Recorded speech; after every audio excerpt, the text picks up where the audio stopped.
Picture this. It's a regular Tuesday morning, you've just settled down with your tea, maybe a biscuit if you're feeling fancy, and you turn on GB News expecting the usual political commentary.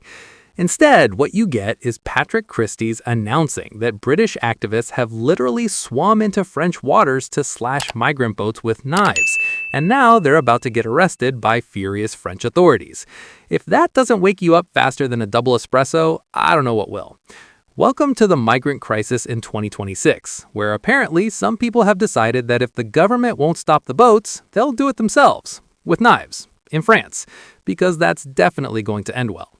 Let's break down what actually happened here, because it's wild enough that it sounds like something from a Netflix drama, but unfortunately it's very real. Patrick Christys opened his show with what GB News is calling an exclusive, which in broadcasting terms means we've got something spicy and we're going to milk it for all it's worth. Anti-migrant activists, and we're talking about groups like Raise the Colors, have decided to take matters into their own hands by traveling to France and engaging in what they're calling civilian border control. Civilian border control. Let that phrase marinate for a second, because what it actually means is untrained members of the public have appointed themselves as freelance border guards and are now committing crimes in a foreign country. These activists have been caught on video running into the sea and slashing small boats that would otherwise be used to transport migrants across the channel.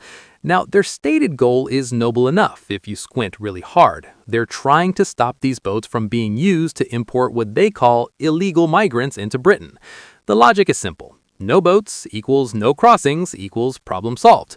Except, and this is a pretty big except, they're doing this in France, which is a sovereign nation with its own laws, and those laws generally frown upon people showing up and destroying property, regardless of how righteous they think their cause is.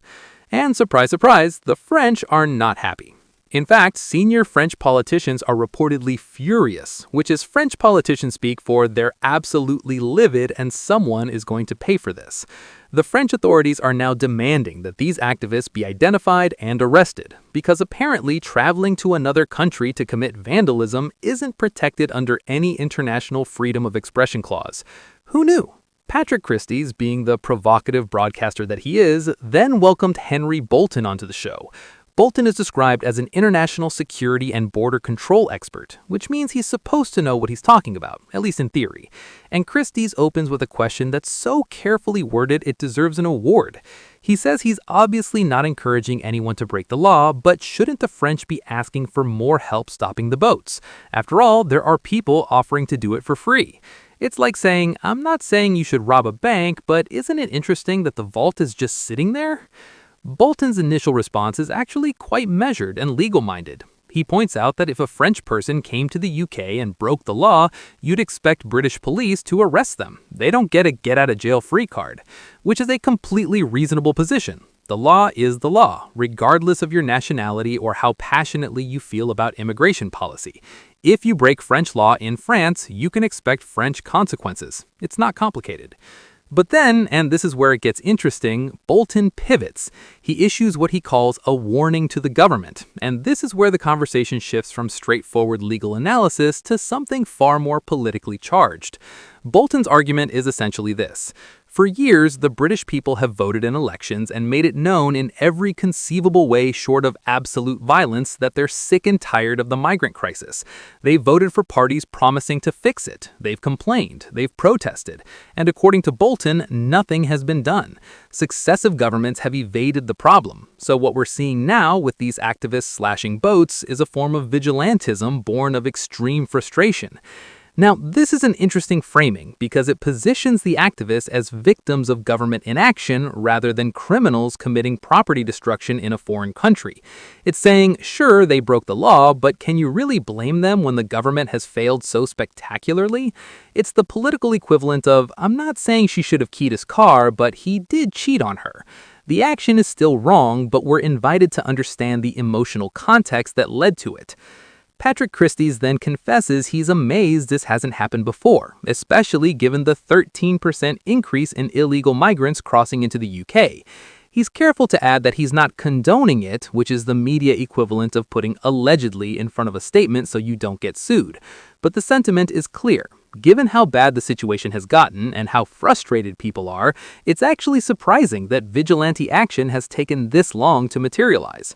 And here's where we need to talk about what's really going on beneath the surface of this story. Because yes, on one level, this is about some activists who went to France and slashed boats and now are going to face legal consequences. But on another level, this is a story about political frustration, government failure, and the dangerous space that opens up when people feel like democratic processes aren't working. Bolton's point about people voting and making their feelings known without resorting to violence is actually quite important. In a functioning democracy, that's how things are supposed to work. You vote for politicians who promise to address your concerns. Those politicians get elected. They implement policies. Your concerns get addressed. Simple. Except when it's not simple, and when the same issues persist election after election, regardless of who's in power, people start to lose faith in the system.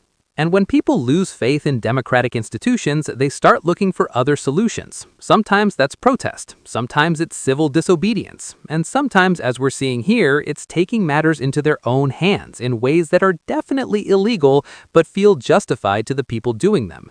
This is how you get vigilantism. Not because people are inherently lawless, but because they've concluded that the law isn't working for them. Now, does that make slashing boats in France okay? Absolutely not. France is a sovereign nation, and these activists are committing crimes on French soil. The French have every right to be furious and to arrest anyone involved. International relations don't work if citizens of one country can just pop over to another country and start destroying property because they disagree with migration policy.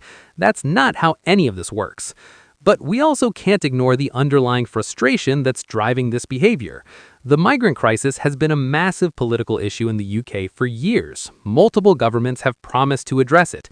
Billions have been spent on various schemes and initiatives. And yet, the boats keep coming, the numbers keep rising, and people who live in areas most affected by migration feel like their concerns are being ignored or dismissed as racist or xenophobic. This creates a pressure cooker situation. You've got genuine concerns about immigration levels, integration, resource allocation, and national security. These are legitimate policy discussions that deserve serious attention. But the political discourse has become so toxic that it's hard to have nuanced conversations. You're either pro-migrant and therefore virtue signaling and ignoring reality, or you're anti-migrant and therefore racist and heartless. There's no middle ground where you can say immigration is complex and we need better systems without being immediately lumped into one extreme or the other. And into this toxic environment comes Raise the Colors and similar groups. They're positioning themselves as the people who are finally doing something while the government does nothing. They're the action to the government's inaction. They're the patriots standing up for Britain while politicians dither. It's a compelling narrative if you're already frustrated and feeling ignored. But here's the problem with vigilantism. It doesn't actually solve anything. Slashing a few boats in France isn't going to stop the migrant crisis. There's always more boats. The smuggling networks are sophisticated and adaptable. All this achieves is property destruction, international incident creation, and providing ammunition to people who want to paint all immigration concerns as extremist. And let's talk about the French angle for a second, because the French are not innocent bystanders in all of this. There's been long-standing frustration in the UK that France isn't doing enough to stop the boats from their side. The argument goes that migrants are leaving from French beaches, so France should be stopping them before they ever get in the water. Britain has paid France millions to increase border security, and yet the boats keep coming.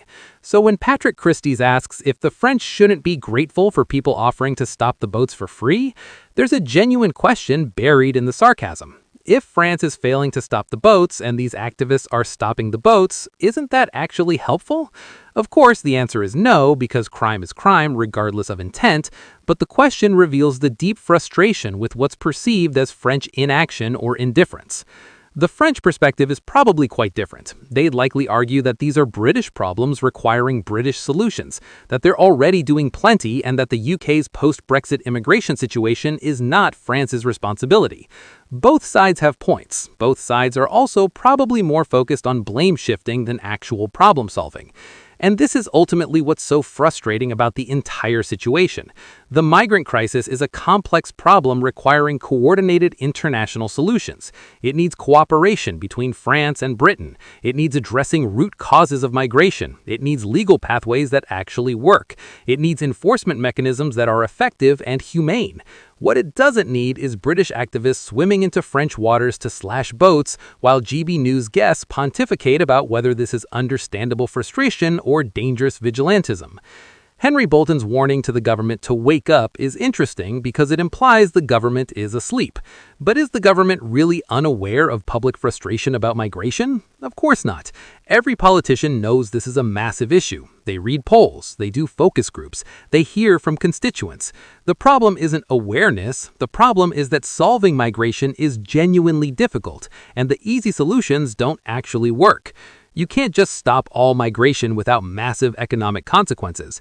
You can't process asylum claims instantly without proper systems. You can't return people to countries that won't accept them. You can't patrol every inch of coastline. These are real practical constraints that don't go away just because people are frustrated. But saying it's complicated doesn't satisfy anyone, least of all people